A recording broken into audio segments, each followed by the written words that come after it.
I just wanted to give everyone a missed out fire hello. What is up? I feel that you guys needed an extra warm shout out today, so we brought in Robin Williams. So I don't know if anyone recognized that, but that was missed out fire saying hello in a weird voice. You're welcome for that. May he rest in peace. So I have some exciting news. I have 2 people who are ruining your moods with me today. And I really want to keep us in this moment just a second longer because it's a long-awaited and much-requested day.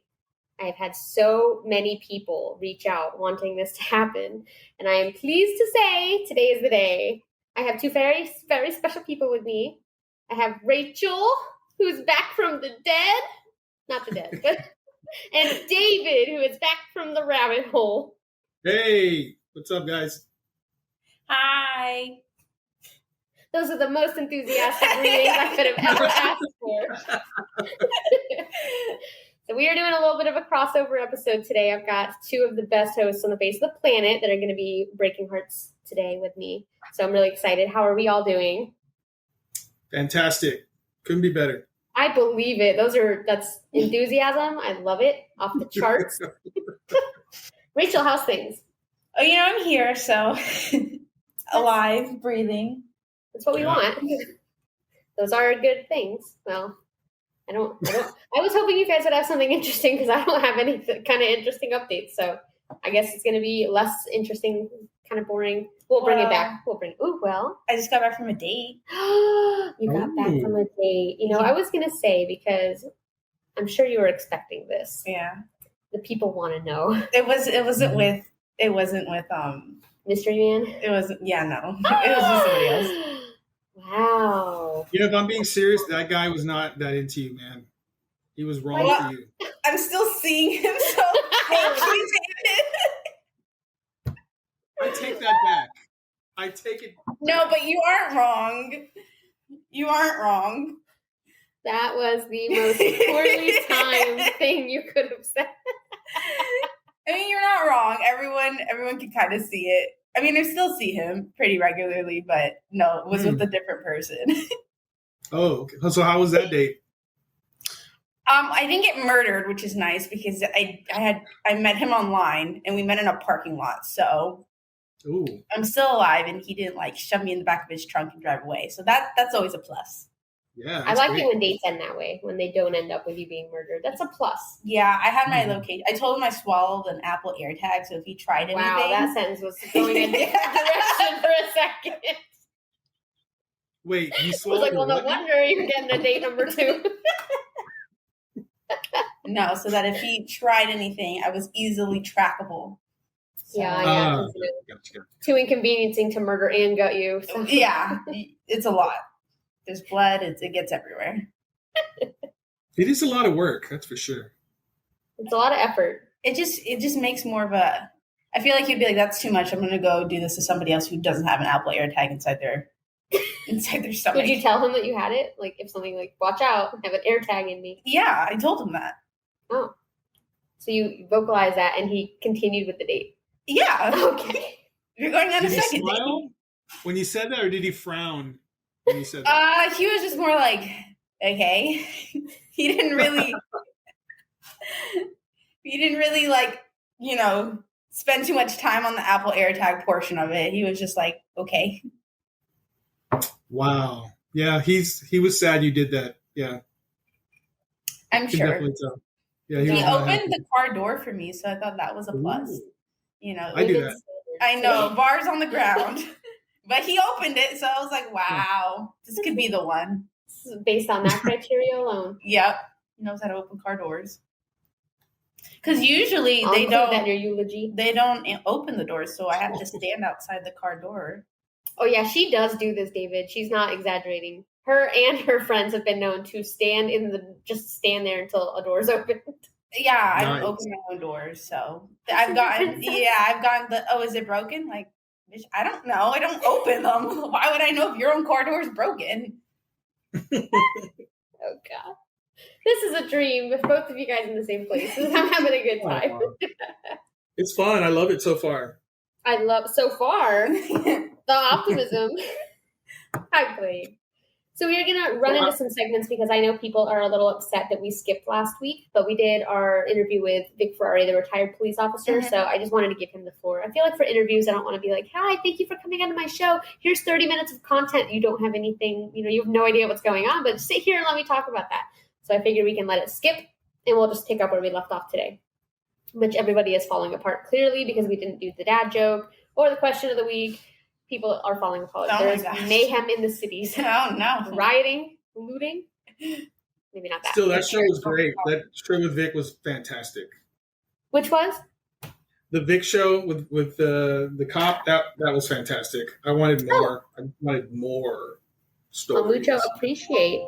Definitely going to get him back in so that we can talk more because he's got 20 years worth of stories and homicides, and it was a good talk. I learned a lot. He's a nice guy, and I'm really pumped to get him back. So look forward to that. Yeah. Rachel, I still want to know, did you like the date? Because I'm not getting that. Did you enjoy it? It's important. I have to know this. So, okay. Yes and no. And you may be thinking, I don't understand why you'd go on a second date with him if there was like a no involved. So, David, one thing you have to understand is that roster season is coming to an end because the holidays are coming. Uh-huh. So you need to I'm late to the game to building up my roster because I was so infatuated with this one dude. She's got a rotation. So you need to yes, I still have my number one spot, but you need to gather up other people because when holiday comes soon, I don't really want to be looking desperate by oh, do you want to hang out? No, if homeboy is no, I'm busy during the holidays, whatever, fine. I have other people to fall back on or another person to, fill that emotional role. Okay. So as of right now, we had a good time-ish. We went skateboarding. So he was really nice because he was trying to teach me tricks. He was very respectful. That's so cute. Very sweet. We went to Starbucks after and he paid for everything. So he's very sweet. He protected your wee little ankles. I know, although my shin really got it. And I was like, okay. So yes, but he's very, he texts a lot in the sense with yeah, oh no. All about that. Yeah. No, it's a little too much the constant, I could tell it comes from almost an insecure place. Oh, I love it. Oh, sorry. God, do you want them when I'm done then? Because you can have them. So that is the only bit throwing me off is the personality and insecurity because I really do require someone who's a little bit more confident and leadership wise, if that makes sense. None of this. She was a man. Yeah, none of this. He's literally told me in the middle of the day he was how's it going? And I was how's what going? The skateboarding? And he was no, the date. Do you that's so in the middle of it. Yes, and I was I'm I mean, it's fine. And then he flat out asked me, he was are you talking to other people? And I was oh my God. Amber alert. And I was and I have a big thing about honesty. So I was yeah, but and I was, he was well, what are you looking for? And it was just a lot where I could tell he needed, to work on his confidence in that aspect. So, I mean, I don't see us not being friends, if that makes sense. He seemed really cool. But not a roster spot, right? No roster spot. For right now, yeah, it's there, but he's probably not going to make it to the cutoffs, if that makes sense. Do you have fantasy football dating app that we can bet on these men? Because I would do that. I mean, yeah, absolutely. I never knew this was fantasy football. This is great. So, Colin versus Sam, who's going to win in the finale? So I don't know if that answered your question, David. But no, it totally did. It totally did. I want everyone to listen to the show. Everyone except that poor guy. I hope he never listens. Yeah, I know, because I was thinking about that. I'm man, if he not that I think he would, but if he listened, he's gonna be that's definitely me. So I'm just now we know, at least now he can work on the awkward he produced during his date. Be better if you're listening. Don't do that. Fake it till you make it. Fake the confidence. Or just don't corner people in Dave & Buster's and be is your date going well? Changing the vibe a little bit. It was. So many errors on that one. Man, I'm sorry about that. Open a can of worms, David. Yeah. Oh wow. Well, gosh, that's enough for our listeners. Are gonna like go off in their own little fan groups now and be like, "Oh my god, did you hear? She's got a new man in the mix." No, he's definitely not a new man. There are literally teenagers out there. He's getting cut. He's already cut. That guy's cut. Yeah, it doesn't look too great for him, but it's okay. So, David, talk to us a little bit. You've been seeing some big successes with your YouTube and Facebook pages lately.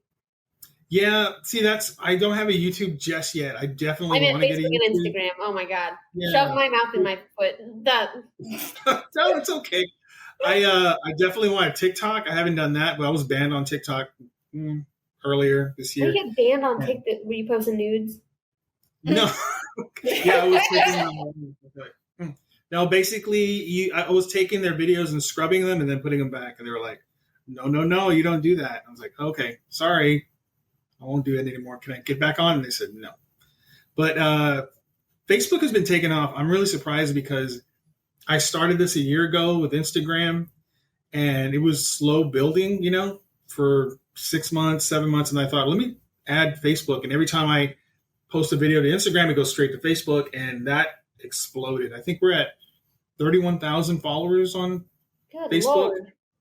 And right now we're at like 11,300 followers on Instagram. So we just passed the 40,000 combined number, which is freaking great. That's ridiculous. Really happy with it.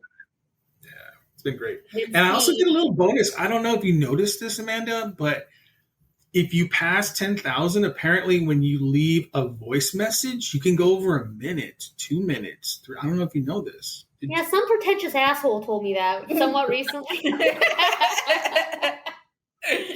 I'm very aware of your unique ability to leave longer notes, and I have to leave 10 to get my fucking point across, and then half the time I get interrupted anyway. So.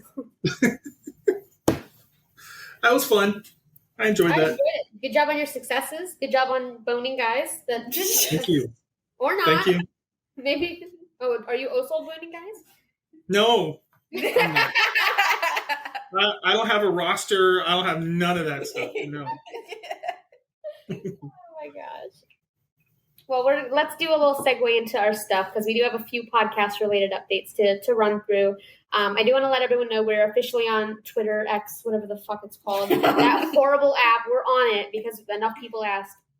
It's not going well, so please go over there. Show us some love for frick's sake. It's at 1-0pod because some asshole, sorry, you're probably not an asshole. You have my username, and I messaged you, and I asked you politely. I did not. I did. I said, I will pay you $5 right now in your Cash App if you relinquish your username. Did they respond? No, the account is like 7 years old, and I don't think it exists anymore. But I couldn't make I can't make it 1-0 because somebody else is 1-0. So it's 1-0pod. Please don't go to 1-0 and give them your love. Give that to me.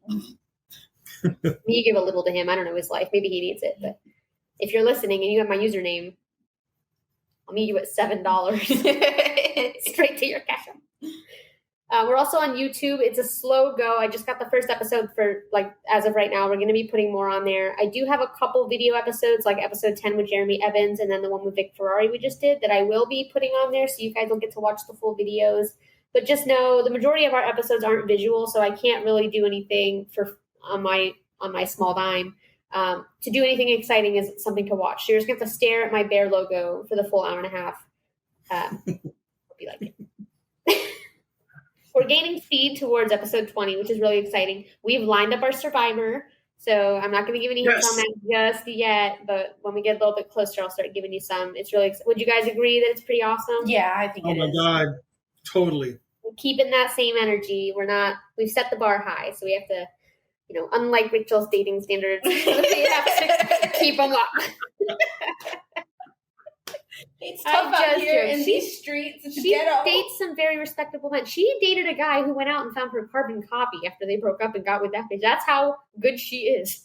Oh my God. I saw his car. I was at my friend's house letting the dogs out, and I forgot So David, just to let you know, like my friend lives with like her boyfriend and he's got like 3 roommates and they're all cops. So they have like their undercover cars and then their own cars and then their trucks. So like there's always like cars there and then like her vehicle. I went and let out her dogs and I saw a white car like parked into the lawn and I just assumed, it was her boyfriend's undercover car because he works with the airplanes I don't know what it's called. He works for the sheriff's department, but he works with the airplanes. So he's up in the sky. So I don't know. I guess I just assumed like he left his car here. I don't know how I thought he got to work. Maybe a helicopter. Who knows? But I didn't think anything of it. She calls me and she comes back. She's like, were there cars here when you came? I'm like, yeah, there was Homeboy's BMW. There was the SUV sheriff car, and then there was your boyfriend's car. And she's like, did like the white one? She's like, he does not drive a white. His undercover car is not white, it's silver. And I was like, who's the white car? She's like, it's a Buick. And I was like, oh my God, he was there because they all like traveled to Daytona. They're all friends and they all traveled to Daytona. This is why you don't mess around with friend groups. Like this is where it gets sketchy. Homie hopping. Yeah, honestly, it's why you don't homie hop. If you're out there, don't do it. It's not worth it. This is an experience homie hopper. But it wasn't worth it. No, well, yeah. But yeah, that was very stressful because like we have not talked since. It's very awkward, I feel like personally. And I keep like bypassing him like by accident and his car was there. And that was way too close to home. That was very stressful for me. Wow. Damn. Still weird how we went and found a bitch. It looks literally just like you, but less pretty. In his defense, he has like a very specific type, and I just happened to down to the DNA molecule. I just happened to fit that niche perfectly. So the girl before, the girl during, and the girl after, we all look the same. You put us in a lineup, we're all same font. What's it called? He's putting ads in the newspaper for his dating pool. Looking for women of this stature with brown curly hair. Meet me to the bridge on South Street. Oh man, Trippy. But yeah. So go check us out on all the social medias. I'm just gonna go right back to what That's weird. We are releasing a Patreon. I know we've had a lot of people asking about that as well. We're working really diligently to bring you something cool. So yes. Weekly episodes, exclusive behind the scenes video, audio, fun games, cool guests, merchandise. The list goes on and on. Join us on Patreon. We're going to be going live with it sometime, probably September, October, maybe sooner potentially if we can get it wrapped up. But you're going to have at least 6 hours or more worth of content on there. Oh, David's flushing the toilet. Hold on. It's applause. Yay. Still sounds like a toilet. Everyone's excited about this. So exciting. We're just flushing the crap and getting to the good stuff is what we're... But yeah, go join us on Patreon. We're going to have at least 6 hours of stuff for you guys to binge. So as soon as you get on there, you have a whole day of binge-worthy good stuff for you. So exciting. It's very exciting. It is very exciting. I just said that, David. It is very exciting. It's super exciting. Oh, it's super exciting. Got one It's up. extremely exciting. Oh my God. Show's going off the rails. All right, shout outs. We're going to do them real quick, but I have some more personal ones this time because we've been whipping through them lately, but I have some people. They need shouts. Stacy. This girl's going to be probably our first patron. I just know it. She has a heart of gold. Oh, she like found a dog on the side of the road, scooped it up, and it's just in her like family now. Like she loves it. It's just so cute. She's so wholesome. Love her. She's the best. Larry. Love you, Stacy. She's amazing. What? Said love you, Stacy. She volunteered mine. She's awesome. Okay. So sorry, I didn't mean to interrupt you. Just fucking with you. Larry. He's a good dude. Larry is a fan of David's as well. He is huge on Instagram. We talk almost every day. He's really great. He listened to our entire library of episodes in 3 days, which is pretty impressive because we have some long episodes. So he's awesome. And he just was out here buying merchandise from David for Down the Rabbit Hole. So. Yes. Thank you, Larry. You're the best. We got Eddie. Eddie still keeps up, emails us after every episode, emails us with suggestions for new episodes.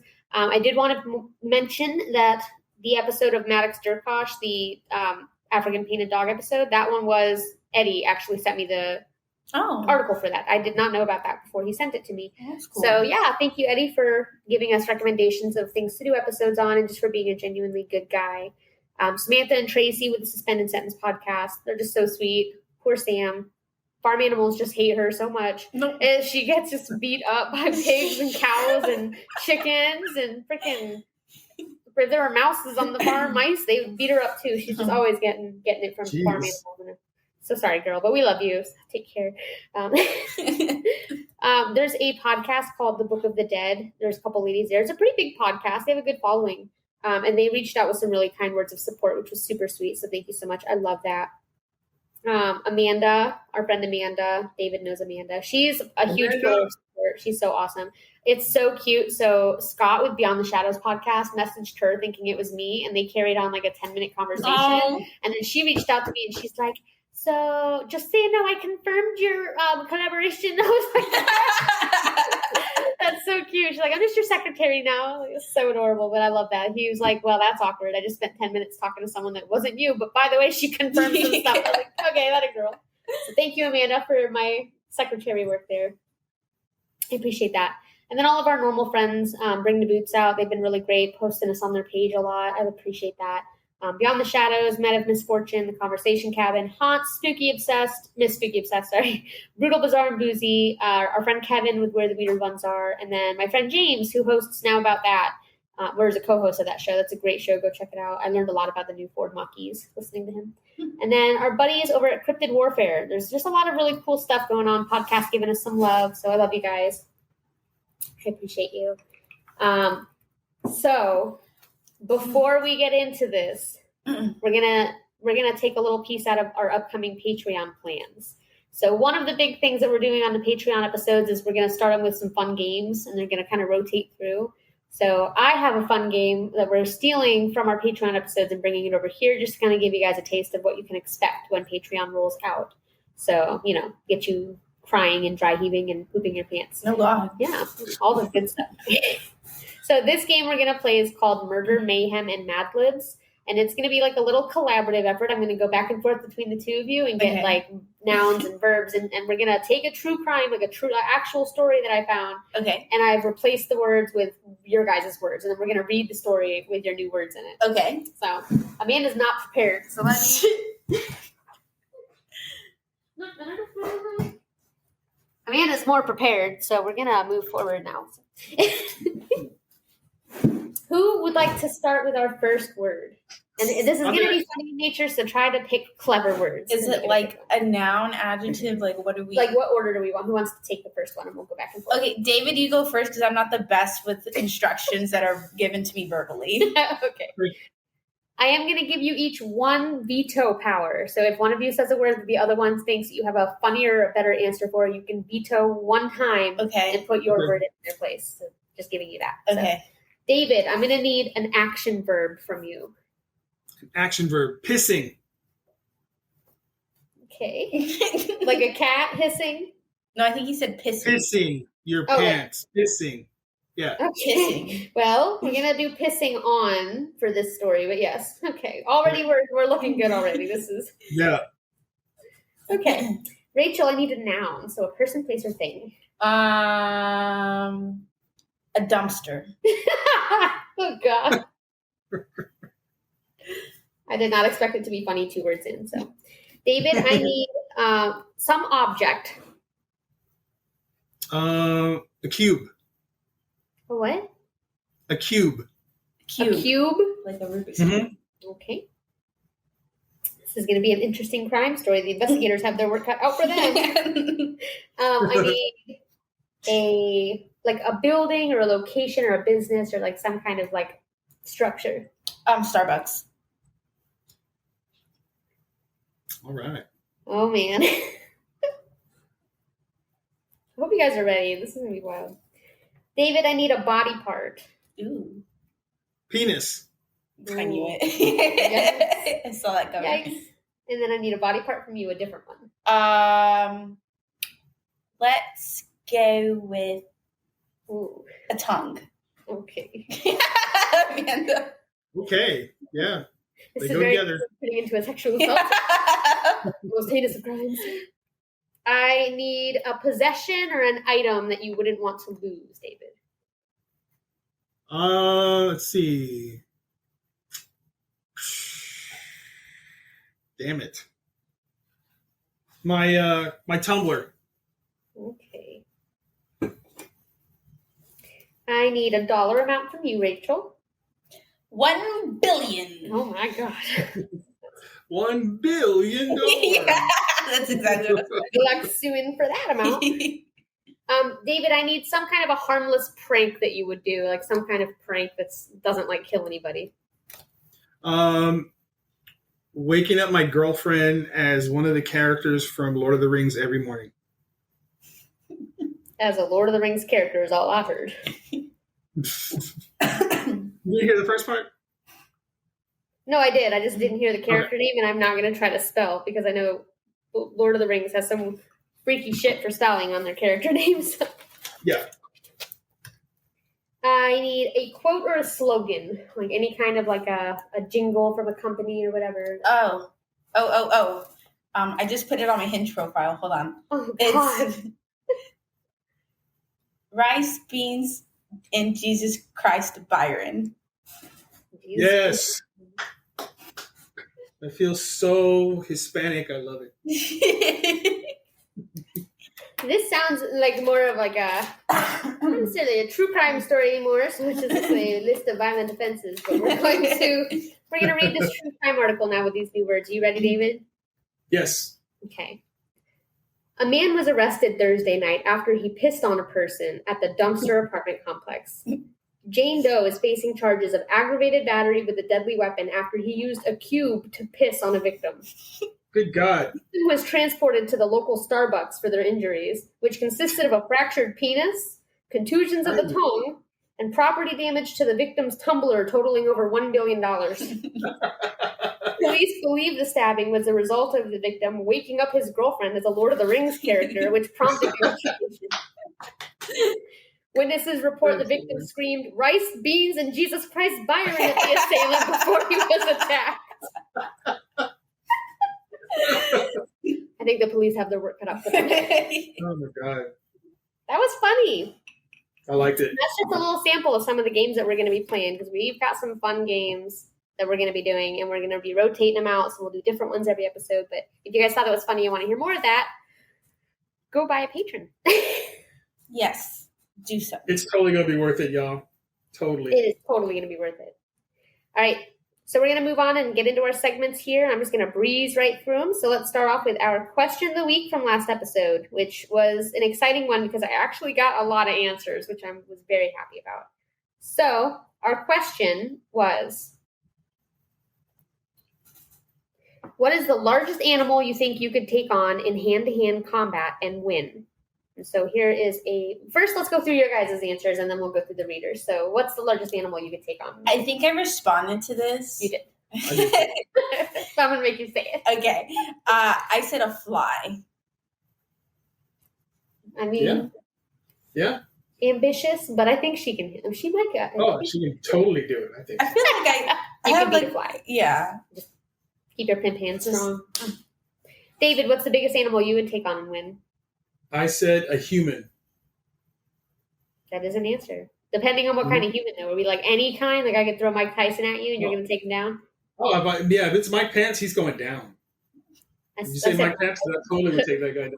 Sorry, Mike Pence. He's got shots fired, I guess. But if it's like someone like, I don't know, like Arnold Schwarzenegger, probably not, because he would kill me. I was going to say, that's real ambitious, and you and I both know. No, actually, he might be weak. All of his movies, it's probably like CGI muscle. So. Have you seen that dude now? Jeez, No. Forget it. Is he old? It would have to be a very long pole where I could hit him in the right spot, and I would run away after that because I couldn't take him out. Just hit him in the right spot and run. Strategy. Mike Pence, I would take him out, no problem. Yeah, it's a valid point. Good answer. We had Paranormal Paradema who said, anything that is my size or smaller, I'm 5'1". Prissy Girl 03 said, I would 1 versus 1 a Canadian goose. Those fuckers are mean. That's my limit. But I had an umbrella for a weapon, so good job beating a goose with an umbrella. Lituation Cindy said, most men these days, I'm a boxer, so it may not be fair. Hey, Lituation. Jay Martin said, a turtle. Those things can get pretty fucking feisty. I mean, if it's a snapping turtle, like good luck. They have shells. Where are you gonna punch them? I saw a TikTok video recently where a bunch of kids were at like some sort of fair with these like tortoises. They were trying to race him, and one kid got like a soft shell snapping turtle and was wearing gloves to hold it and set it down. That thing immediately snapped back and hit the kid next to him. And I'm talking about like 10 and under kids. And he was like, and everyone was screaming and giving the kid who brought the turtle a weird look. And he like did nothing to stop it. He was just like cheering it on to try to get it to win the race. Bring an alligator to a turtle fight, I guess. It's terrifying. Yeah, turtles don't fuck around, so that's probably. I mean, you have a good shot, I guess. The thing is, if they get their head in their shell, you can't, what are you going to punch, They're not going to feel it. You're going to bust up your knuckles. But I guess who would attack a turtle by punch, too? There's 100 different ways, like weaponry and stuff. No shortage of that here. Hot Garbage Show, our buddies, Nisha and Buddha Badass, they said a cat. Larry said not a bear. Smart man. Yaldor Photography said a hippo because she took one on unintentionally and in Zimbabwe in 2018 and survived.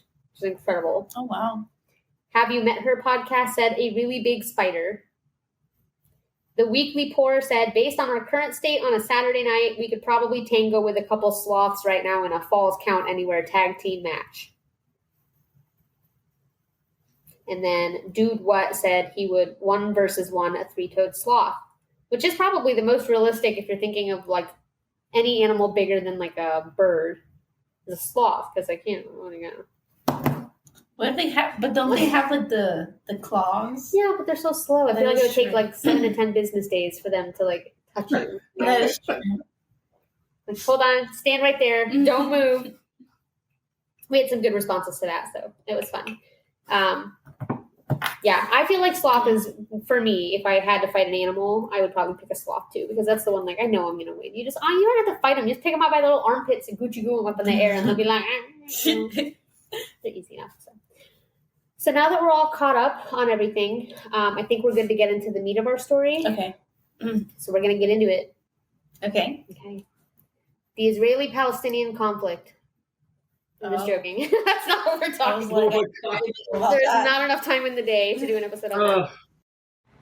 Hey gang, we'll be right back, but in the meantime, here's a couple words from our friends at Hit the Books podcast. Hey guys, Ace from Hit the Books here. Are you an avid sports enthusiast? If so, you're in the right place. Here at Hit the Books, we provide in-depth sports coverage across every league. Our crew collaborates day in and day out to help you find the best lines and add some green to your card. Tune in every Wednesday to see what the gang has in store on the pod, streaming on Apple, Spotify, and all major platforms. Also, be sure to check out our social media channels at Hit the Books Pod to catch every play we cook up. See you in the winner's circle. We're going to climb into our little 1-0 time machine, and we're going to go way back, not way back, just a little back to August 12th of 2005. We're going to go to a city called Fremont. Oh, shit, I forgot my thing. Kids, go away. That's your thing? Yeah. That's your trigger warning? Listener discretion advised. We're going to talk about some sad stuff. Child death, themes, not necessarily abuse, but themes of abuse and neglect. So just steer clear. Foul language. That's probably already been exhibited in this episode. But yeah, please no children, 18 and over, NC-17, whatever. Parental guidance. If you don't give a shit, neither do I. I'm just saying. Ideally, no kids. But okay, moving back into it. So August 12th, 2005, we're going to Fremont, Ohio, which is fun because, I'm from Ohio. So not originally. No. So this particular August day, we joined 2 parents, Heather and Marcus Dilly. Any of these names ringing bells to you guys? No. Should they? No, I'm just making sure. Oh. You never know. I didn't think it was going to be anything you'd know about. But this is a special day. They've just welcomed their new son into the world. They had 2 children already throughout their marriage, a boy named Rory and a girl named Ashlyn. And after much deliberation, they decide on the perfect name, Harley. And before we go any further, I've had the story planned out for months. Just going to say. That's all. I don't need to go more in detail. I'm just saying this story's been planned out for a long time. Okay. Just want to make sure that's on the record. Why? We don't got to get into it. Okay. There may or may not be a person already listening that might be like, oh, but no. Anyway, so Harley joins the family as a new baby, and throughout the first year of his life, he was not exactly like the other children that they had. He had a couple little quirks. He was very routine-oriented. He had sensory issues, things with food and colors and whatnot. He would eat specific things. He would do specific things. And it was pretty quickly realized that Harley had Asperger's syndrome. He also had attention deficit disorder and just general like sensory troubles in general. This caused Harley to have to live somewhat of a very structured life. He was still happy and outgoing most days, but he, you know, as he's growing into a teenager, kind of becoming who he is, his personality is growing, and with it is his desire to want to stand out more. So they relocate, the family at some point relocate from where Harley was born in Fremont to a nearby area called Port Clinton, which is like not too far from where I used to live. Wow. Harley had a lot of passions, and many of them included video games, robotic technology, singing. But when Harley entered his freshman year at Port Clinton High School is when he really developed a knack for the entertainment industry. David, I think you can relate with that. So what do kids in the 2000s do when they want to be an entertainer and they're good with technology and they have access to cameras and computers? They start a YouTube channel. That's right. So Harley's 14 at this point. He's 14 years old. He starts this YouTube channel, and he's got other social media too, but this YouTube is pretty much where he kind of vents. It's like a little diary. He posts videos talking about his passions, talking about his day, the struggles he's facing, his family life. Didn't always seem super picturesque, his family life, but despite the many challenges he had with all of his sensory troubles, he did have good parents. I mean, he had specific routines. They made sure he was taken care of. He took several baths a day. He would only eat specific colored food, and he'd play with one toy and then he would stop and play with a different. He'd never like intermingle them. So just very set in his routines and in his ways. And you can imagine you would need like a very patient, understanding parent to have to kind of deal with that and be able to manage that in an effective way, as you can imagine. So we're going to enter Heather, who is his mom. Of course, a 14-year-old boy and his mom are not going to always see eye to eye, but the important stuff that was being handled, he was in school, he was fed, he had his medical needs met, he was clothed. And I just want to really say that because we're going to play a part of a video here. We're just going to introduce Harley in a way. And in the video, it's probably going to make you feel some type of way. And I do want you to keep in mind, because David, I know you can't see this, but I'll share it with you so that you can later. This video was taken in the middle of winter in Ohio. So just keep in mind through this video. I'm going to play it, and this is just a short clip. I'm actually going to talk about this later, but it was really, really hard to find this because it's been scrubbed from the internet, but I found it. And this is a clip of Harley making a video to post on YouTube about his day. And it is a couple minutes long, but I feel like it's important to see. So. Why was it scrubbed from the internet? I don't know, but like his whole YouTube channel, it doesn't exist, and none of his videos do. And this one I found that was reposted, and then of course some Redditor found it. So thank you again, Reddit, for saving the damn day. But any day here, I'll actually find the video. Here it is. Okay. Hey guys, what's up? It is Harley Dilly. Probably one of my worst days of my life. So basically, I was at school and I was science test. I finished it and my computer says 1% battery left. So I get to the next class and I put it on charger as quick as possible, but it didn't charge. None of the computers would take a charge. So I took it back and I had to fill out a complaint, and that's one of the most expensive parts of the computer. And my mom said she's not paying anything. That's when I got home. So then my mom wanted me to go with her to go get a friend. And I said, I don't want to. I have work to do, so I want to go home and stay. So she said no. We argued for about a good 5 minutes. Yeah. Then she snapped. She said she was going to call the police, and she said she already did. She said, who do you think that first call was to? And she said it was the police, but I knew it wasn't, because she wouldn't do that, because I know it wasn't, because I went to my school and I went to talk to my assistant principal, because he's like the only person I can really trust in this. So I went to talk to him, and he told me that my mom never call the police. So she lied to me to get me scared. And she locked me out of the house. So right now, I'm outside. Yep, the house is locked. It is 3:30. I haven't ate anything. And I still haven't even got to get my work done. My mom's gone. She won't answer the phone. So right now, I'm alone outside. I got nothing better to do, so what's the point? So I thought I'd stream this because I'm not doing a video of this. I legit was scared because I thought I was about to have to go to DH for 30 days because that's if I get another complaint to the police, I'm going to DH for 30 days. I mean, I've already took a YouTube leave, but I'm trying to do stuff, guys. If you knew what was going on in my life.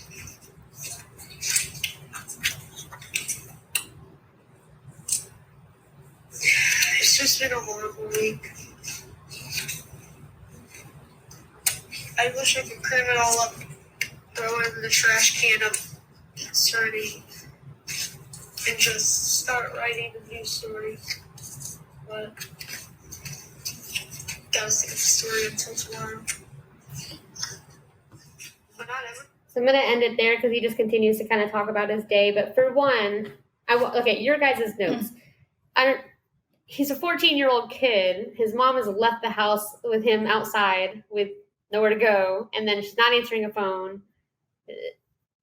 What are your thoughts? Am I reading into this? So I guess just like I'm kind of like picking up some stuff that he said. He said like, I can't have another complaint to the police, which was like, how many complaints does he have to the police? Because I do find like certain, I don't know what they're called, but like when they're on the spectrum, I do find it interesting just because there's such a range for it.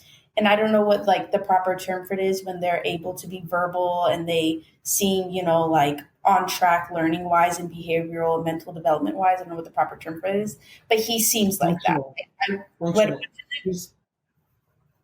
He's functional.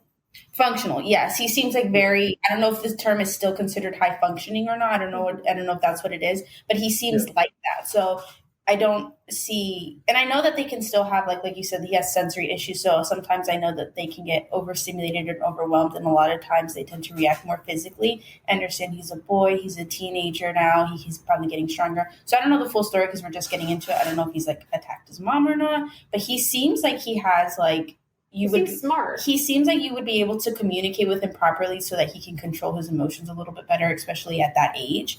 That's what he seems. So I'm not, not trying to judge the mom or anything because I know that's hard to have like a child like that. But like I'm not, as of right now, not really seeing a reason why she would be contacting the police so many times. Like when I was little, my parents used to do that all the time. They'd be like, if you don't put your seatbelt on, I'm calling the police.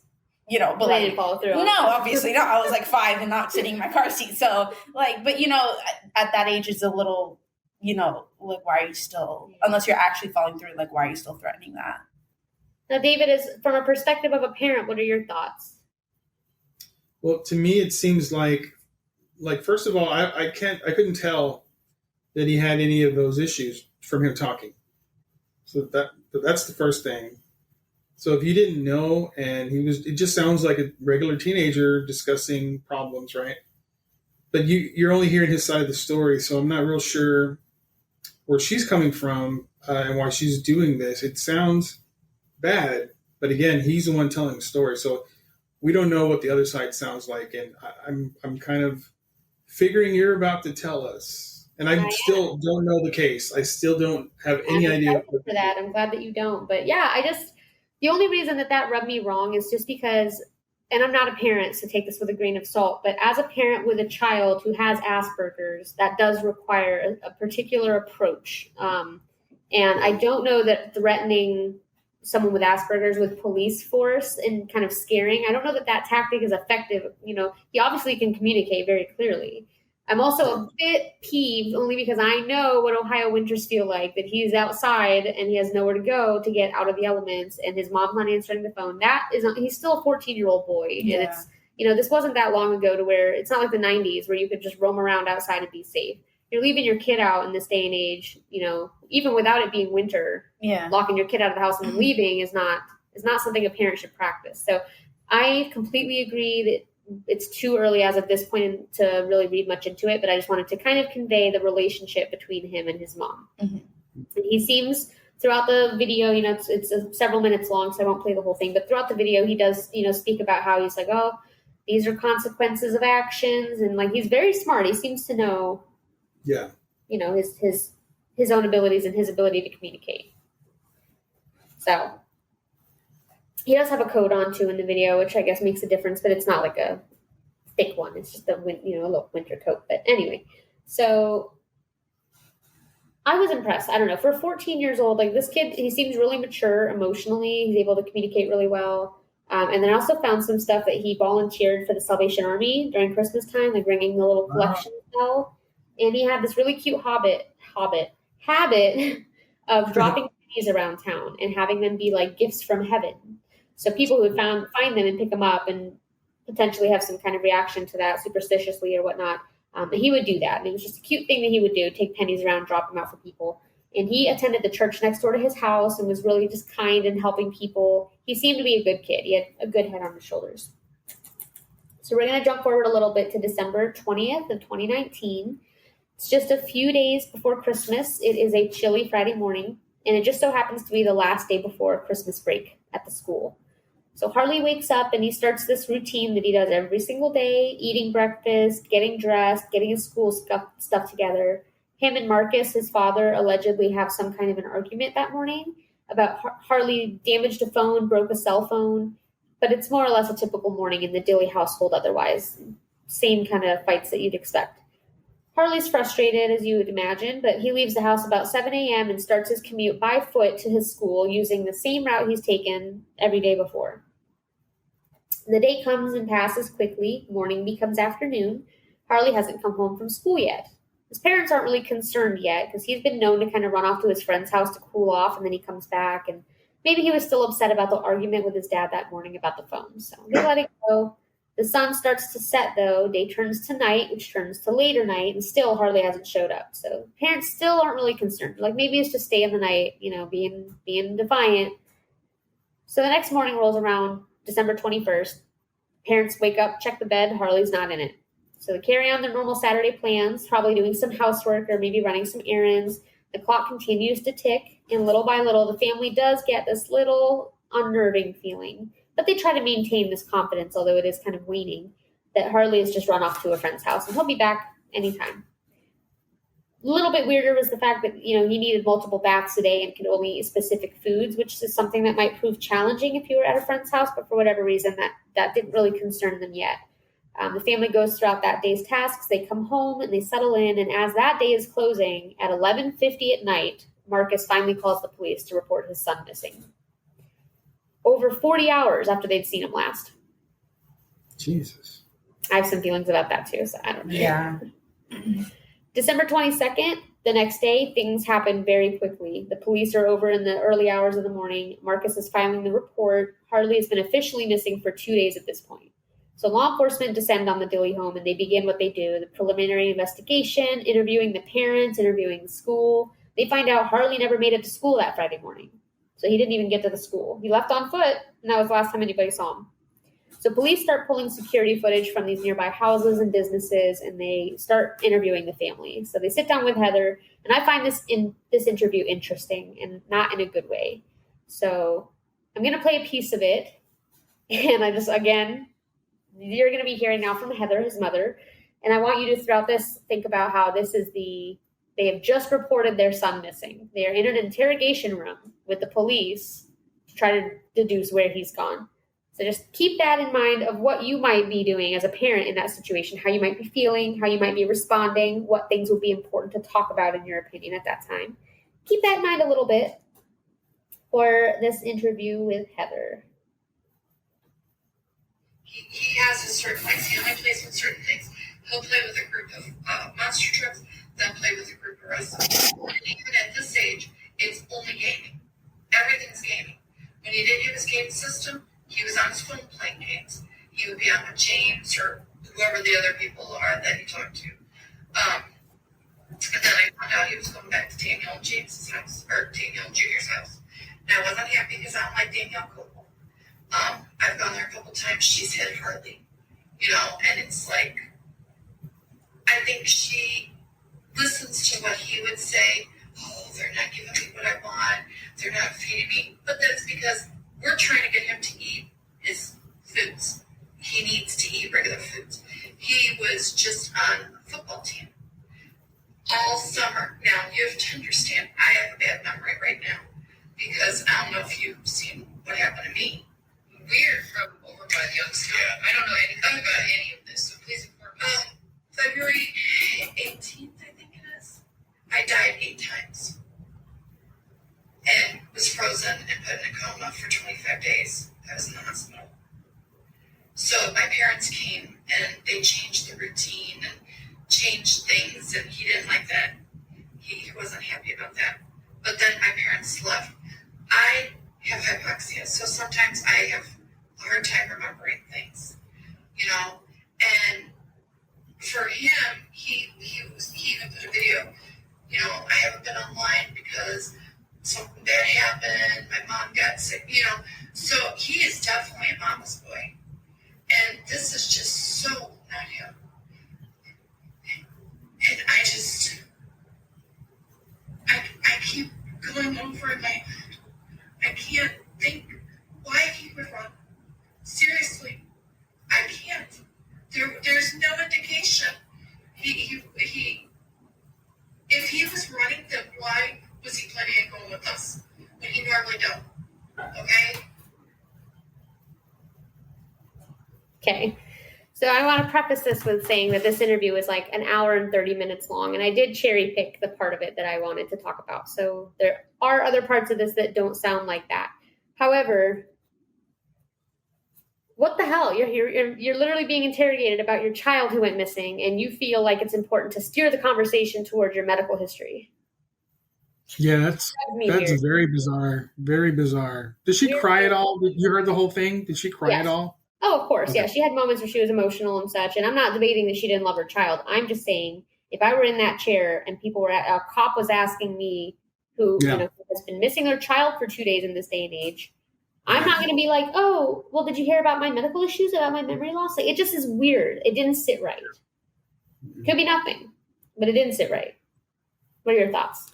So I do think that was weird when she brought up the whole. Yeah, you made a face at me. You were like, well, because she's like, I died 8 times. I'm like, whoa, this just took a turn. Like, okay. I definitely, a lot of episodes. Again, not a parent either, but I feel like I would definitely be like, this is the last place I saw him. This is the last argument we have. Maybe, as a detective, you can pick oh, he had an argument about that. He's probably mad about that. He probably went X location, Y location. These are his favorite places. I definitely would be saying he's a runner, homeboy runs. And I'd be like, this is where I usually find him. I don't know if you can get on a map and point, maybe pinpoint specifically on there where he most likely might be. This is his bus stop. This is what he's last wearing. This is what was under him. This is his favorite. If he's on the spectrum and he's known to specific things, and these are the colors he likes to wear. These are things like that where I'm as quickly how you can find him. Also, I have feelings about the fact that them waiting so long just because he has a habit of running. I feel like I don't know if it's just because I've watched enough shows that are about kids missing or people going missing. Don't they usually say the first 24 hours are the most prior, because anything after that, your chances start decreasing by 25 or 75%? Yeah, because what if someone picked them up and a trucker or something, and they're well across multiple state lines in 2 days? Exactly. So I definitely my little sister was actually just talking about this. She had a friend who he had problems at home, and he was known for running.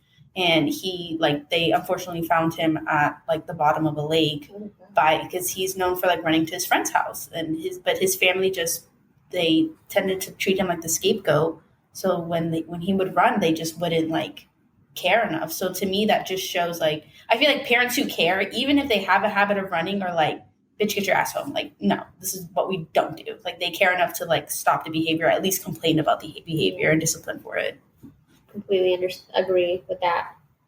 Yeah. So, yeah.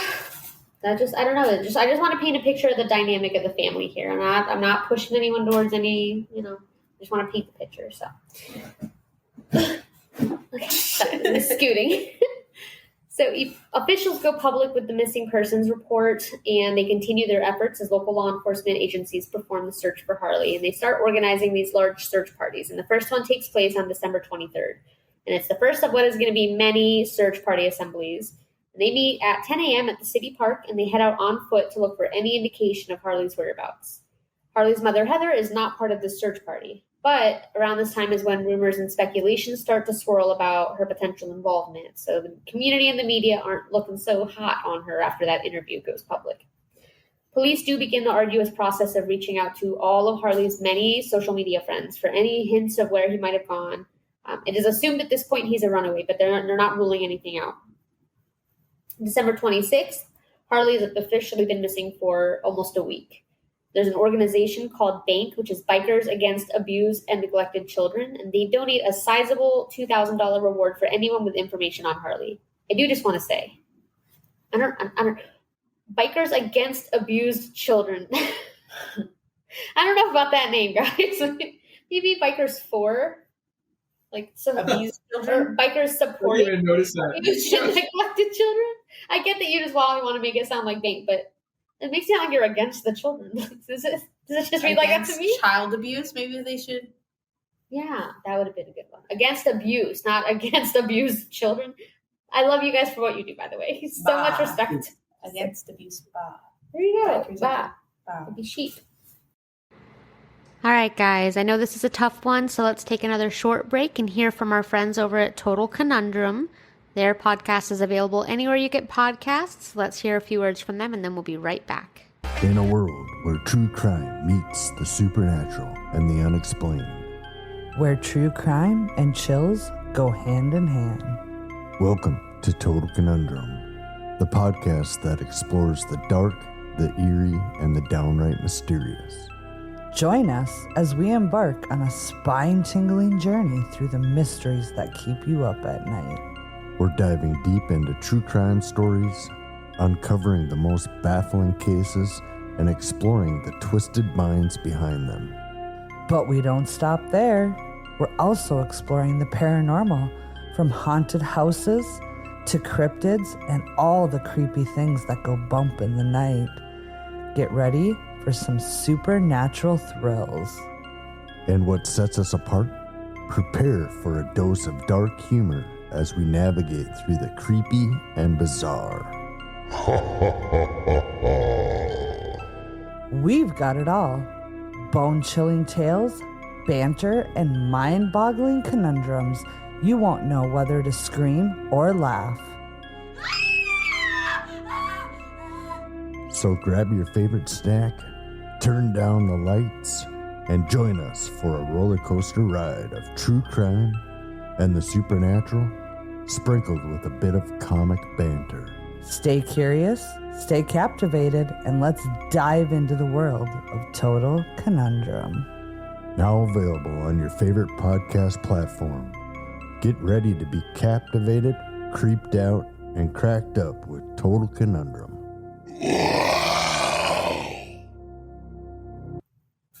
Anyway, police canvass the entire Dilly residence and the surrounding area. They take a team of bloodhounds out.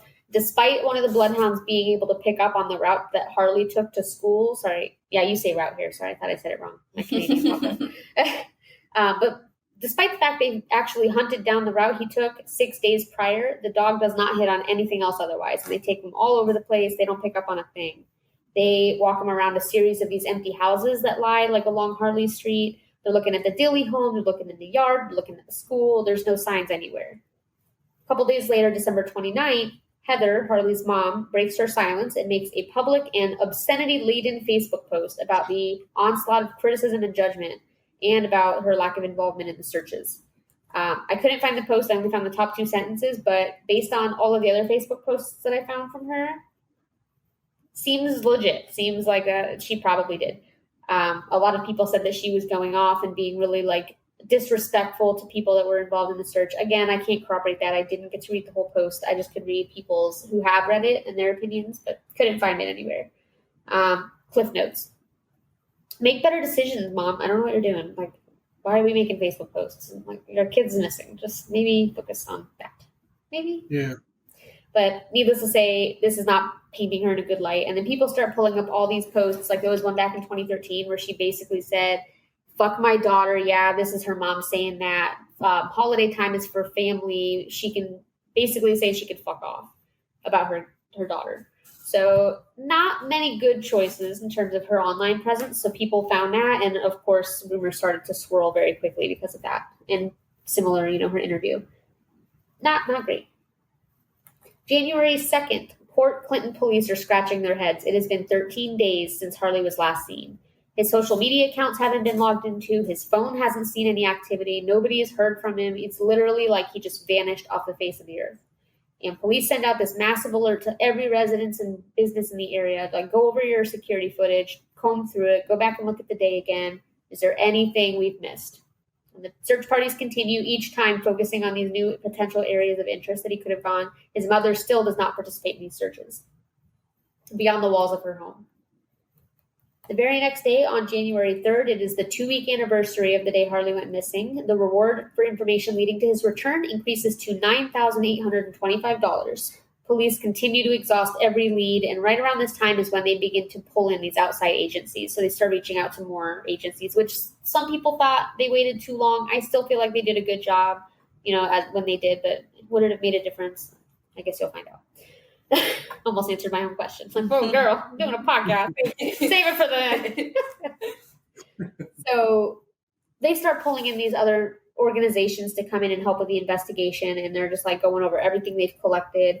And they're like, we've done everything we can think of. We've searched 150 plus acres of land. We've reviewed weeks of surveillance videos. We've interviewed people from Washington to Florida that have communicated with Harley online and everywhere in between. We've talked to classmates, teachers, friends, and family. We've sent dive teams in, dog teams in, drones, helicopters. Like, what the fuck are we missing? So January 6th, the reward increases to $17,555. Still no information or leads. I mean, people call in like, I think I've seen Harley at a grocery store, but nothing found it. Every time they'd follow up, it was just nothing. January 11th, another search party deploys at City Park. For the first time since Harley went missing, Heather joins the search. As we can anticipate, the search leads nowhere. Investigators are still left empty-handed. They have zero clues, zero leads, and waning hope as the days continue to pass. It has been 3 weeks since Harley's disappearance at this point. So I want to break here and ask you guys, I want to hear your thoughts and speculation. So both if you're a family member and an investigator, like 3 weeks of every single rock you turn being nothing underneath it. So like what are you guys doing if you're investigators? I'm starting to think that this is what's it called? Like a recovery mission, not like a recovery, not a rescue. Yeah, like recovering the body, like more for closure. Yeah, finding the body for sure. Yeah. But I'm thinking, what's interesting is I didn't know if that's your kid, wouldn't you go out looking? Wouldn't you help look in the beginning? I mean, I would be me, right? If that was my child, I would be out there looking. And she did. I would be out there looking day one. Absolutely. Right. So doesn't that tell you right away that she knows that he's not going to be found? Yeah, it definitely already puts her like, I feel like that should enough for me to be like questioning her. Like, I know parenting is hard. I know, especially parenting a child that is diagnosed with something, also already not easy. It's not like an excuse to, treat them the way it is, but like, I try not to judge too hard. You know what I mean? But the minute you're not searching, that's when I'm like, okay, I'm starting to judge. I mean, the ears go up, and not just the first one, the second one, but then you finally join in the last one. And it's like, is that because of pressure? Outside there pressure? was like a half a dozen searches in this time too, and she didn't join any of them. Did the dad? Yeah, she knew. They didn't report on Marcus. Marcus really I feel like for all these cases, the men and the families are never like questioned talked about. Yeah. I couldn't find interviews with him. I mean, the interview that she did that I played, he was in the room for it, it looked like. Did he speak at all during that interview? A couple times, interjected, but majority of it was focused on her, and which is weird because they were the ones that had the argument that morning, so you think they would have been like, let's start off with you since you had the most meaningful interaction. But couldn't find. I mean, they did like question him. They probably questioned him on another video, or maybe didn't release that video. I'm sure they did. But yeah, just weird. Like 3 weeks, and then you decide, okay, let me go search. And I do get probably a lot of the reason she did not was because the whole neighborhood thought she killed her kid. So I do understand how that would maybe make you hesitate about going into the public eye, but at the same time, that's your fucking child. Yeah, like I don't care what anybody thinks about me. Fuck your like, reputation. Yeah. That's your kid. Right, that shouldn't matter, right? And telling the cops that, oh, I forget things from that shouldn't matter. None of that matters. Just your kid who's missing. Exactly. Unless you already knew something happened to that kid because maybe you did it. Yeah, my point. I don't know. It just gives me the creepy crawly feeling. So we're going to January 13th. Now we're in 2020 officially since we've, passed into the new year. 23 days have passed without a trace of Harley Dilly. All of the searches and interviews, all of the collective agencies that they've done, they're just useless, basically, just wasting time. They have nothing. So there's an investigator who's joining the case who's back from like either a hiatus or a vacation or something, but she joins the case and they're catching up in the car with another investigator who's been working the case since the beginning. And they're like going over everything they have. And the guy's like, you haven't been to the Dilly house yet. Let's just go back and start at square one, walk around, see if anything, stands out. So they go back to the house and looking for any little thing. They start strolling through the area. They walk across the street from the Dilly house to this empty house, and it sits like about 100 feet away. They walk around the property, and they notice something that they hadn't noticed before, which is, put a pin in this because it's going to also come up. The media is going to throw a fit about this as well. They notice a lockbox on the door. So one of the cops is like, that means that house is empty, right? When they put those on there, that house is empty. You should check that house.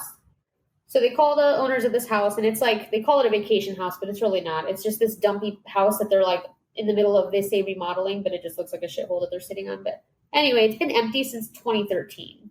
So there's, a few odds and ends, like a mattress thrown in there hastily and some loose ends in furniture.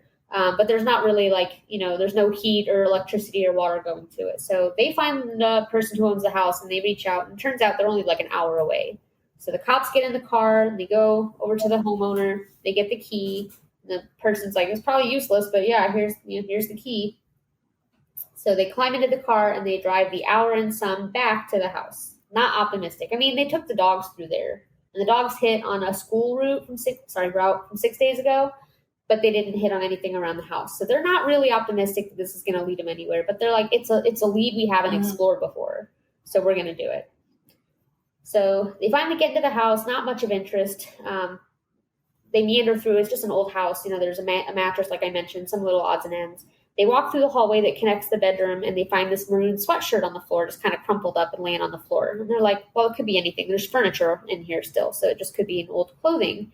But the officer picks it up, and he hangs it by like the hoodie on the edge of a door, and he snaps a photo of it. And he walks over to the Harley residence, and he knocks on the door, and the mom answers, and he's like, would you recognize this? She says, yes, that's Harley's. So now the officers are like, oh, shit. So we know he's been here. So all of a sudden, he runs back. He's like, we got to start searching this place right now. So they go right where the sweater was, and there's in the hole, or in the wall above the sweater is like this hole, little circular hole about 6 inches in diameter. And there's a little plate laying there like it had been pushed out or something. So I'm going to pause here really quickly so I can send you guys, and I'll send you and show you the image that I'm speaking of. So I want you guys to be able to follow along. I'm going to send you both the layout of the house and... Okay. So let me know when you get them. Got him. Okay. So the first picture is the hoodie on the door where the officer took a photo of it. And then do you see that hole in the wall right beside it? Yes. Yeah, a little tiny hole. So the sweater is laying at the bottom of that hole, like on the ground in the middle of that.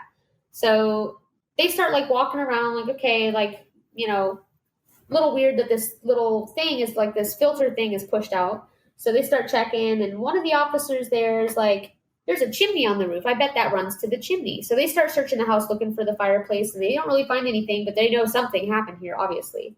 So one of the officers is standing by that weird little hole. He just has this weird impulse to just stick his arm through it and kind of reach in to see if he feels anything. And he puts his arm in there, and his blood turns cold. And he grabs what feels like a head of hair, like a handful of hair. So he's like, oh, maybe it's a raccoon or something, but we don't take chances. So with surgical precision, they pull off the drywall and all the brick, and they expose this chimney that's inside the walls that's been like walled off with drywall. And tightly packed inside this 9-inch by 13-inch rectangular interior is the badly decomposing body of Harley Dilly. So the picture of what happened to Harley begins to unfold, and we get an idea of what transpired. So Harley leaves for school. We're going back to that morning of December 20th. He begins his route. At some point, he decides, fuck school, and he doubles back for home. But maybe his parents are still there. Maybe for whatever reason, that's not a safe place to go hang out right now because he's ditching school. He doesn't want to get caught.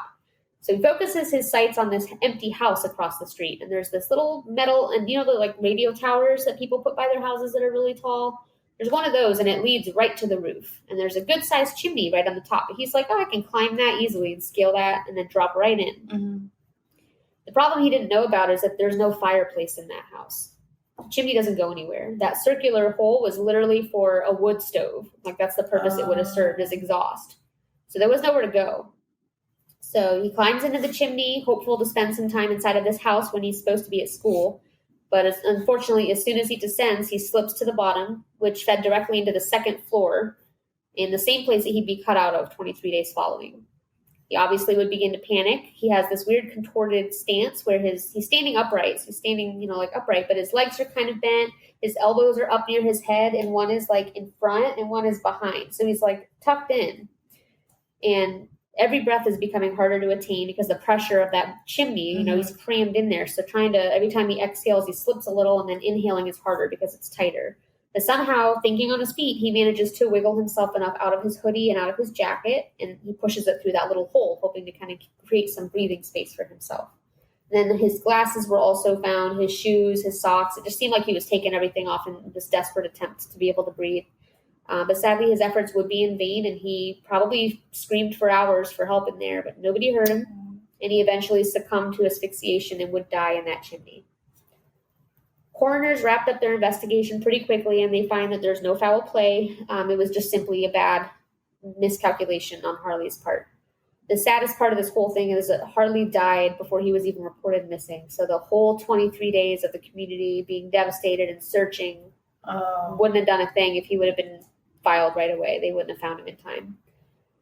The media upset that's directed at Heather kind of dissipates a little bit as the truth of what happened really comes out and makes its rounds. But that is the very tragic tale of Harley Dilly, the YouTube star, and how he died in an abandoned house literally 100 feet from his own. That's awful. I still wonder why she waited so long. I do too. She was behaving very odd throughout the whole thing. I mean, she was just an odd parent. David, I am also sending you, and Rachel, I am showing you here a couple things. I'm going to send you a picture of Harley. I'm going to send you the layout of the house and the size of the space he was cut out of. Oh my God. He did look really like scrawny in that video, so that kind of makes sense. So that's where he died, in that chimney, and they had to cut the wall out, that little vent hole. Yeah. How old was he when he died? 14. Wow. Oh. Sad. Smart kid. Yeah. He looked really sweet. Yeah. So my too cool for school fact on this one is that photo, that damn picture of the hoodie hanging on the door. So remember that investigator found it on the floor, and he picked it up and took a photo of it to bring over to Harley's mom because he just wanted basically an identification if she recognized it. Yeah. So there's someone standing outside when they go into that house, and if somebody's like, there's something going on in there, and it's by the Dilly house. So someone sees that sweater through the window and snaps a photo of it and posts it, and this huge media uproar starts accusing that he'd been living in there and that the investigators had missed it, and that, because there was a mattress in there, it meant he was sleeping in there. But here's the thing, there was no food. The mattress was leaned up against a wall. Like, he never even made it into the house. There's no way for him to be. So because he did end up in the spot he did, people thought that he was living in that house, was murdered, and then his body was shoved down the chimney. And so this huge thing comes out again, and the cops, they didn't do their job. The investigators didn't do their job. Mom killed Harley. This whole thing starts all the way back up again at a point where this poor kid should be resting. Yeah. Everybody's blowing up with these allegations that he was murdered, and that's why he looked the way he looked the way he was, because he was folded up into a 9-inch by 13-inch rectangle. He wasn't crammed in there. Yeah, how do you shove a body in there? Literally. Like, and you'd have like broken bones and stuff. Yeah. And like, why would his clothes be out? It just makes no sense. Coroner also see like a blunt trauma, anything Some that other during sign. like especially what's it called, necropsy? Yeah. Yeah, during the necropsy, wouldn't they see? They would have seen some kind of sign, at least like broken bones or contusions from shoving them in there, if anything. And we didn't have any of that. So like, armchair detectives, stop fucking. A kid died. Like, just let him rest. And the cops know what the hell they're. Not that I'm like, oh, investigators that are investigating crimes when there's not a government or political motive behind them are probably doing what they're supposed to be doing. And if you on Facebook who saw a post thinks that you know better, by all means, please volunteer for your local police. Like, what if she just was a crappy mom and then he just happened to? It seems more or less like she maybe wasn't. Maybe she had like what's it called? Caregivers fatigue or whatever, like when you're just worn out of having to, and then he was a tough kid to handle, so it makes sense. But just like, if a child is dead, try not to bring all this shit back up for the family, because then they have to deal with that, like his siblings, his dad, And the cops literally came out and he's like, I put it up there to take a photo of it. It's not a conspiracy. I literally hung it on the thing, like. So it was this whole thing, and everybody went after the family again, and it's just like, let things be. You know? Oh gosh, so that's the a whole hard thing. Can I ask a question? Yeah. Can I ask a question? So the house that Harley lived, was there a fireplace in that? I don't know, to be honest. That's a good question. I didn't really look up pictures of his house. I do have photos of the house that he died in, though, which I'll send you, so you can get an idea of like how he scaled the roof. And that guy, because I'm thinking maybe he had a fireplace in his house and he thought that he could go down the same, that it would be exactly the same. But he was wrong, right? So, God, that's a terrible mistake to make. God dang. Is that his house? This is the house he died in. So you see the radio tower going up beside it? He climbed it and then hopped into that chimney. Here's like a close-up of how it lines. It's right up on the roof. It's like a ladder. Okay. So easy to do. My thing is, like, you're doing an investigation and you see basically a ladder leading to a house. I would have been like, maybe we should. That seemed... Maybe it's just because I know what happened and it's easy for me to say, but I feel like that might have been something that should have been checked into. They did look around the house. They just never went inside. So I'm not blaming them. They did everything they were supposed to. Right. I did also send you the missing person thing that the missing and exploited children registry put out for him with his little mugshot, or not mugshot. His little mugshot. His missing person's photo. And then I also sent along 2 Facebook posts that I had drudged up. So one, she actually posts about Harley and what he does. So she writes, "This is a sample of what happens when he has a meltdown. He also cusses, screams, bangs his head, punches himself, threatens me. He's like another person. That on top of things not going how they should. I'm done. Lost. Want to crawl in a hole and die. Wonder why God allowed me to live when so many others had to die. It really makes you question yourself. I try to be someone to so many. Basically going on and on and on about a pity party for herself. Judge me or not, I am human. I have feelings too." And then she posts a picture of a smashed phone. So like, yeah, maybe he had a thing and he smashed his phone. And then like, you going to Facebook saying you want to die because of that. I feel like she's just trying to take the attention away from like Harley and just being like, woe is me. Yeah. Trying to, like, I get it. Like I said, it's hard. Parenting a child like that probably isn't the easiest thing in the world, but like, maybe not meant to Facebook. I don't think that's a safe space for you, honey. Yeah, definitely. But that next thing you sent? Yeah, the next thing I sent in 2013, Ashlyn is her daughter. So that was the one I was telling you that she had posted. And she wrote, "Ashlyn can rot. Yeah, her mother is saying it. I will be with my family celebrating, not being selfish. Holidays are about family time. I am done. Rot in hell." See, that's not your daughter. So of course people are going to see that and think you murdered your kid. Like, I'm not trying to, I know you didn't. If you're listening, I know you did not murder your child. I'm not saying that you did. I feel bad that you lost your child. You're probably not listening, but just in case. This is a small case. You never know. I know a lot of Ohio people. My point is, just don't be that kind of parent. Like, strive to do better. And hopefully you're doing better now and not posting horrible, horrible things about your children. But you can easily see why people would think that. If she's saying that's stuff. exactly, had none of that been on there, I guarantee. I mean, speculation always goes to the mom, but she wouldn't have got it as bad as she did if those posts weren't floating around on Facebook. And if she was like participating in the searches and just like reacting like how I feel like normal parents should react. Then absolutely right. Exactly. Good point, David.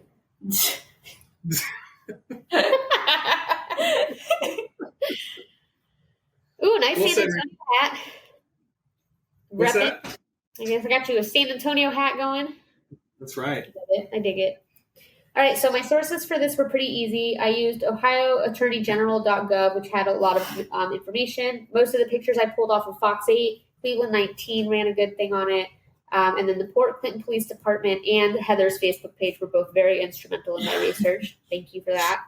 And then WalkerFuneralHomes.com, who included a lot of information about what he was like when he was alive, which I appreciate because it's so hard to find stuff about what people liked and their hobbies and what they were passionate about. So thank you for including that, Walker Funeral Homes. Our question of the week for this next 2 weeks. If you could skip school /work /obligations of some kind for one day, what would you do? I'm going to post it. You know what to do. Go to all of the socials, Instagram, TikTok. What else are we on? Twitter, Facebook, all of them. Patreon soon. Answer the questions. It's going to be great. Our hint for episode 16, the crossroads of America are paved in blood. Ooh. That was a horrible vampire laugh. I'm going to edit that out. I'm not going to do that. So there's your hint. Don't read too much into it. Are we ready for our joke? Yes. Yes. Hit. Okay. This one is so stupid. I'm going to warn you in advance. A man calls the police and reports that his girlfriend has gone missing. A male and female officer show up together at his house and begin to interview him. The female officer says, "Do you have any theories on where she might have gone?" The man responds with, "Look, this is going to sound weird, but I think she disappeared into the magic coffee table." The officers kind of exchange a glance and look really confused, and then they ask him to elaborate. He says, "It's really strange, but whenever I leave things on this coffee table, they disappear and reappear somewhere else. When I leave takeaway containers on it, they disappear and they'll reappear in the trash can. When I leave dirty plates and mugs on it, they disappear and reappear in the cupboards, even washed, dried, and stacked. And when I leave my dirty clothes on it, they disappear and show up cleaned and neatly folded on my bed." The female police officer looks at the man and says, "Oh my God, you're a fucking idiot. No wonder your girlfriend left." The male officer stops and says, whoa, I don't think she left him. I think he's right. I've got that same coffee table at my house. Oh my God. It's cute. I thought it was chuckle-worthy. Oh God. No. So that wraps up our day for today. I do want to leave everybody with this last thing. Next time you find a penny on the ground, I just want you to give a second and think of Harley and just keep him alive in your thoughts.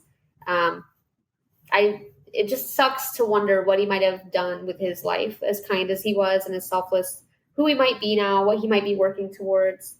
But yeah, if you see a penny, pick it up, think of Harley, you'll have good luck. Oh. Yeah. David, you want to drop your socials? Yes, it's __ down the dot rabbit hole _ on Instagram. On Facebook, it's down the first name, last name, rabbit hole. And you can catch my merch on Etsy. It's called Deeper Down, or you can go to www.deeperdown.store. Go run and do that, because the shirt that I got from you is so comfortable and it's very flattering, might I say. And I'm definitely not being paid to say that. No, you're not. I'm really not. I'm really not. Do you have any socials you want to drop or anything you want the people to know? I don't think she wants all these people. She's looking for a roster. She needs to fill her roster, guys, all right? With Instagrammers. Are you high? Do you know the kind of people I get in my messages? They're not all bad, but a lot of them are bad. They're not a lot of them bad. I just get a lot of promotions like, "Hi, ma'am, how are you doing?" I'm like, "Oh, I'm doing so good, thank you." He's like, "I really love your work." I'm like, "Oh my God, thank you. Would you like to promote your podcast for $5.99? I'm like, no! Leave me alone. That music was legit. Well, that's all I have for you guys today. I will see you for the next one. Anybody want to sign us off? I'm not good at that. Stay alive. They don't even mean it, guys. They want you dead. That's not true.